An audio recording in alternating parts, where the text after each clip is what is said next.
A startling health warning has been issued to parents after it was discovered that certain batches of children's magnesium gummies might contain a prescription-only sleep aid, melatonin.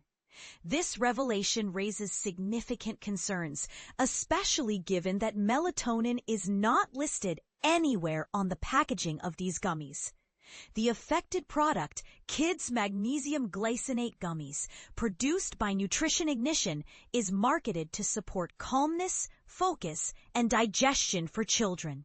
However, tests revealed that these raspberry-flavored gummies contained between 1.5 and 1.7 milligrams of melatonin per gummy.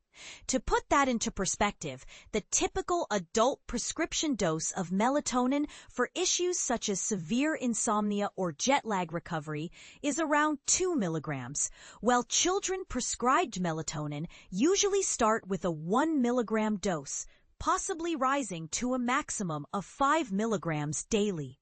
Here's where it gets controversial. Parents have been unknowingly giving their children a synthetic hormone that can cause side effects, including drowsiness, headaches, dizziness, and nausea. Despite these potential reactions, melatonin is not a harmless supplement for kids to take casually, especially when it hasn't been disclosed as an ingredient.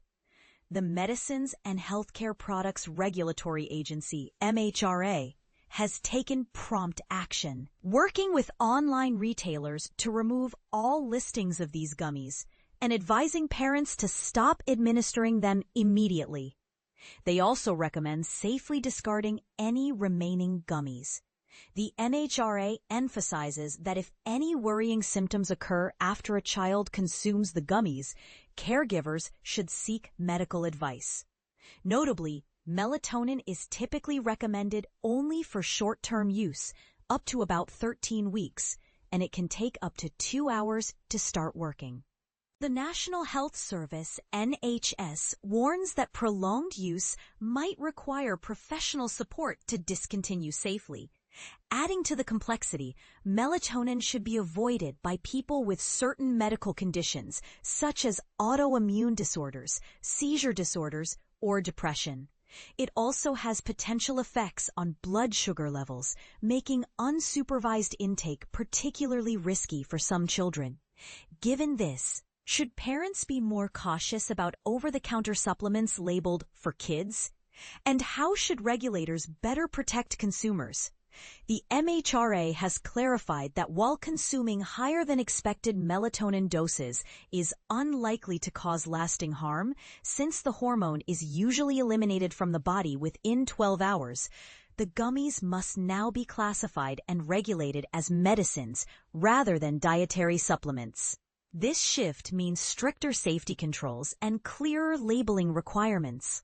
Alison Cave, the MHRA's chief safety officer, shared that side effects such as headaches, dizziness, abdominal pain, and even hyperactivity have been observed in children using melatonin under medical supervision, though no serious adverse effects have been noted in approved settings. She strongly advises that if anyone suspects their child has experienced undesirable effects from these gummies, they should immediately cease use, consult a healthcare professional, and report the issue to the MHRA's Yellow Card scheme, which collects information on medication side effects. For anyone still in possession of the recalled gummies, the guidance is to keep them securely in a tamper-proof container until they can be taken to a pharmacy for safe disposal. This incident raises thought-provoking questions. Should more rigorous testing be mandatory for children's supplements before they hit the market? Are parents adequately informed about the potential risks hidden in these seemingly harmless products? And critically, what responsibility do manufacturers bear when their products blur the line between supplements and medicines? We invite you to share your thoughts and experiences in the comments below. Do you agree with the regulatory response, or do you think more needs to be done to protect families?